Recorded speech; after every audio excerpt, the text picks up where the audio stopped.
नमस्कार मित्रांनो, मुख्यमंत्री लाडकी बहीण योजनेचे अर्ज सुरू झाले आणि अर्ज भरताना आता सगळ्यांना प्रॉब्लेम येत आहे।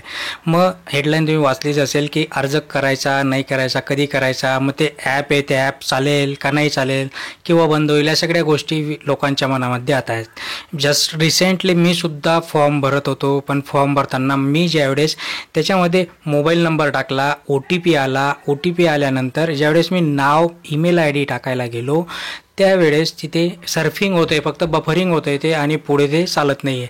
याला कारण सगळ्यांना माहितीच आहे की ज्या पद्धतीने या योजनेची घोषणा झाली, सगळे लोक इतर कामधंदे सोडून फक्त त्या योजनेच्या मागे लागलेत, कारण की पैसे त्याच्यातनं येणारे प्रत्येक महिन्याला।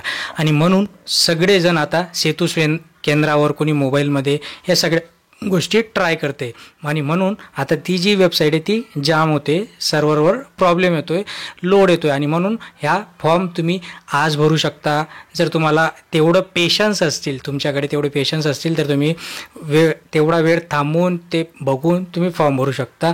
नाहीतर मग आपल्याला त्यांनी वेळ दिलेला जे 30 ऑगस्टपर्यंत याची मुदत त्यांनी वाढवून दिली, त्याच्यानंतर अजून ही जी मुदत असणार ती कंटिन्यू एक्सटेंड होणार आहे।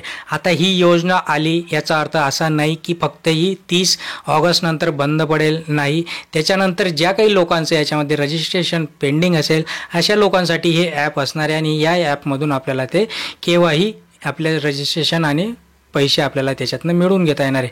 त्यामुळे या व्हिडिओच्या माध्यमातून एकच सांगतोय, जास्त लोड घेऊ नका, आपल्याला फॉर्म भरायचा आहे, उगाच त्याच्यामध्ये बसून तुम्ही जास्त वेळ घालू नका। आज भरा, उद्या भरा, रात्री भरा, पण कधीही भरू शकता तुम्ही। ऑनलाईन आहे, ऑनलाईनला काही आपल्याला तिथे लिमिट नसतं आणि म्हणून हा व्हिडिओ तुमच्यापर्यंत पोहोचवतोय। चॅनलवर नवीन असाल तर नक्कीच लाईक करा, शेअर करा, सबस्क्राईब करा। धन्यवाद।